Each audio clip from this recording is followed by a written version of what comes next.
मैं ये समझता हूं कि हर चीज की सना बच्चा साहब एक तरतीब है। यानी एक एपलेट कोर्ट है जो इस्लामाबाद हाई कोर्ट है, उधर अपील फिक्स्ड है, सुनी जा रही है, उसका सेंटेंस सस्पेंशन की दरखास्त जेर समात है। उस दौरान सुप्रीम कोर्ट का एक एप्लीकेशन को टेकअप कर लेना, उस एप्लीकेशन को सुन लेना, जेल की फैसिलिटीज के बारे में इंक्वायर करना, तो ये तो मैं समझता हूं कि बिल्कुल एक आउट ऑफ द वे एक इंक्लिनेशन या कोई पर्सनल इंटरेस्ट नजर आ रहा है। अगर पर्सनल इंटरेस्ट नहीं है तो फिर आप इतना आउट ऑफ द वे क्यों सुन रहे हैं?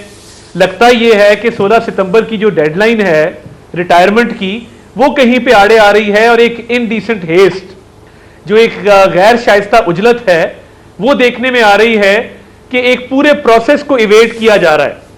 और जिस तरीके से अमजद परवेज साहब के साथ वहां पे सलूक किया गया, मैं उसको भी कंडेम करता हूं कि चीफ जस्टिस को जब कहा गया कि मुलजिम रेमिडीलेस नहीं है, यानी उसके पास अभी एक एपलेट फोरम हाई कोर्ट का मौजूद है, तो कहा गया कि आपको नजर आ रहे हैं कहीं यहां बैठे वो तो अटक में बंद हैं, हम 1 घंटे में रिलीज कर देंगे, आपने ये क्या बात की है?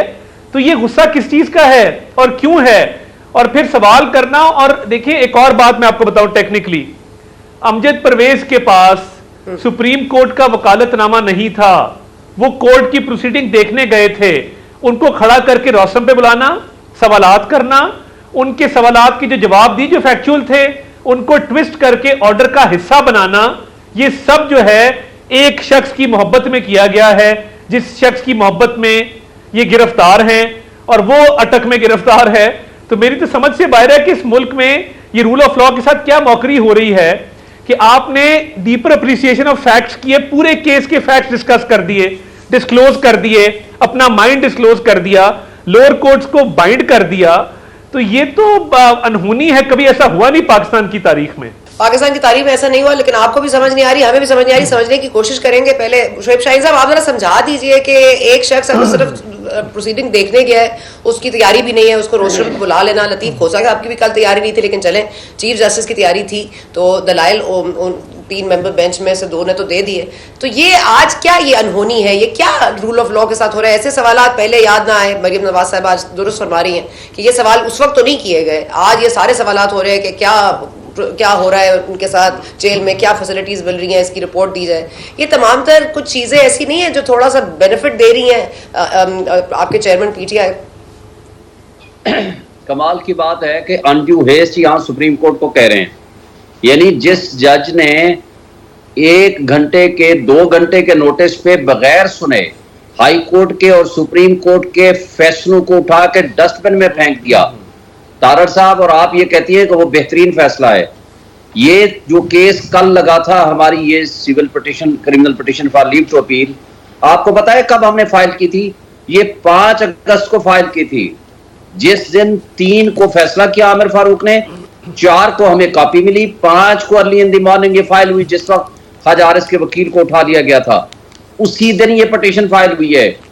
और आज लगी है, यानी कल लगी है 23 तारीख को, उसको टाइम लगा तकरीबन 19 दिन ये पिटीशन लगाने में, और आप कह रहे हैं अनड्यू हेस्ट में जनाब वो केस आ गया। और ये पहली दफा नहीं लगा सुप्रीम कोर्ट में, सुप्रीम कोर्ट ऑलरेडी 2 तारीख को आमिर फारूक साहब चीफ जस्टिस को हुक्म दे सर, वो जो कैप्टन सफदर के हवाले से जो सजा का फैसला हुआ था, उसमें कितने दिन लगे थे?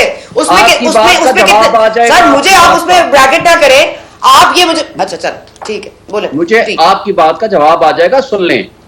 आमिर फारूक साहब को 2 तारीख को 2 अगस्त को सुप्रीम कोर्ट जस्टिस याया अफरीदी साहब की सरबराही में बेंच फैसला दे चुकी है, उनको डायरेक्शन दे चुकी है कि सबसे पहले आप jurisdiction and maintainability and limitation and authorised person के बारे में, कंप्लेंट के काबिल समाअत के बारे में आप फैसला दें।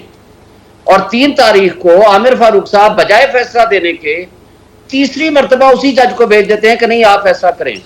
और 5 तारीख को वो दिलावर साहब बगैर सुने हाई कोर्ट के आर्डर को कहते हैं कि आपने हमें जरूर कहा, लेकिन मैं अपने उस फैसले को जिसने आपने सेटिसाइड कर दिया, मैं उसी पर रिलाय करके ये फैसला दे रहा हूं और सजा दे रहा हूं।